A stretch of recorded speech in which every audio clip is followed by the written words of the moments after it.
Hi friends, welcome to माय घरकुल. उन्हाळा सुरू झाला आहे तर आठवतं पहिलं ते कलिंगड. काही ठिकाणी याला टरबूजही म्हणतात.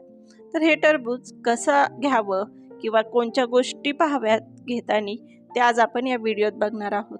कलिंगड हे उन्हाळी फळ आहे, त्यामुळे उन्हाळा सोडून इतर ऋतूत ते घेणं टाळावं, कारण ते केमिकलने पिकवलेलं असतं. चला तर मग पहिली टीप बघूयात. तर आता इथं मी हे कलिंगड घेतलंय.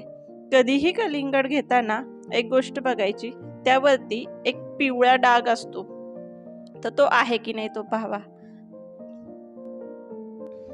आता हा डाग काय दर्शवतो की ज्यावेळेस कलिंगड शेतात असतं तेव्हा ते खाली मातीवरती म्हणजे वेलीवर येतं, ते मातीवरती असतं, तर जी बाजू कलिंगडाची खाली असते ती अशी पिवळी राहते, म्हणून हे झाडावरती असतानाच पिकलेलं हे दर्शवतं. आणि हा डागही थोडासा धुरकट असा असावा, म्हणजे कलिंगड आत गोड निघण्याची शक्यता असते. म्हणून असा डाग असलेलं कलिंगड हे आपलं नैसर्गिकरित्या झाडावरती पिकलेलं आहे असं समजावं. आणि जर पूर्ण हे कलिंगड हिरवं असेल तर ते केमिकल किंवा काही रसायन इंजेक्शन वापरून पिकवलंय असं गृहीत धरावं.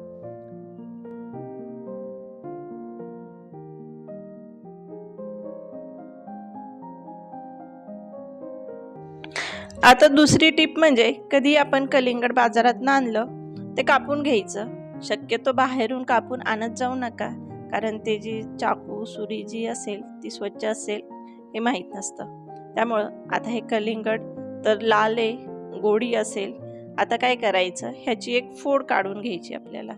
दिसताना तर आपल्याला हे छान लाल दिसतंय, पण आता पुढची जी टेस्ट आहे ती आपण बघूयात की हे नैसर्गिकरित्या पिकलेलं आहे की काही केमिकल इंजेक्शन वापरून केलेलं आहे. तर आपल्याला हे आता कापून घ्यायचं आहे. आणि हो, आज चॅनलवरती नवीनच असाल तर चॅनलला सबस्क्राईब जरूर करा. व्हिडिओज आवडले असतील तर लाईक शेअर जरूर करा. आणि खाली असलेलं बेल आयकॉनही क्लिक करा, म्हणजे कधी रेसिपीज किंवा काही असे टिप्स ट्रिकचे व्हिडिओ आले की तुम्हाला पहिल्यांदाच समजेल.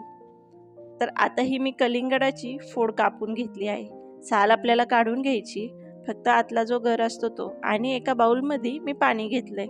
त्यात काय करायचं, ही कलिंगडाची फोड 5 मिनिटासाठी टाकून ठेवायची. 5 मिनिटं आपल्याला पाहायचं, ह्यावरती निरीक्षण करायचं आहे की कुठं असा लाल रंग तर निघत नाही, म्हणजे एकदम लाल तर नाही निघणार, पण फिक्कट गुलाबी वगैरे असं आपल्याला चेक करायचं आहे. तर तुम्ही इथं बघू शकता पाणी हे आहे तसं स्वच्छ आहे, म्हणजे ह्या केमिकलमध्ये रंग किंवा कुठलंही रासायनिक इंजेक्शन वापरलं नाही आहे.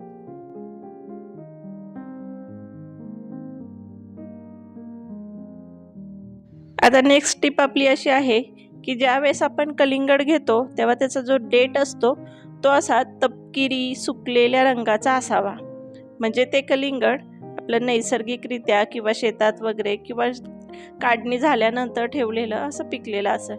आणि जर हे डेट एकदम हिरवंच असेल, जसं कलिंगडाच्या सालीचा रंग आहे तसा, तर त्याचा अर्थ समजायचा की यावरती काहीतरी केमिकल वापरलंय. म्हणून कधी कलिंगड घेताना ह्याचा डेटचा कलरही बघून घ्यायचा.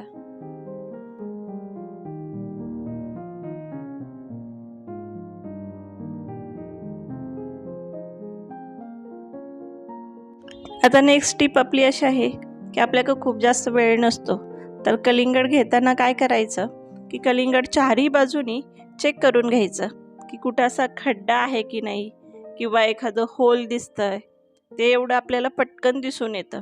असं असेल तर समजायचं यावरती इंजेक्शन वगैरे केलं आहे, दिलं आहे.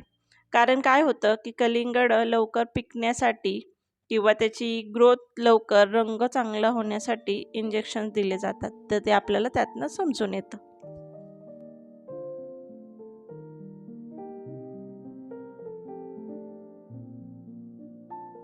कलिंगड हे फळ असं आहे की ते फ्रीजमध्ये न ठेवता बाहेरही चांगलं 8 ते 10 दिवस टिकतं. म्हणून कधी कलिंगड आणलं तर ते फ्रीजमध्ये न ठेवता 4-5 दिवस बाहेरच ठेवावं.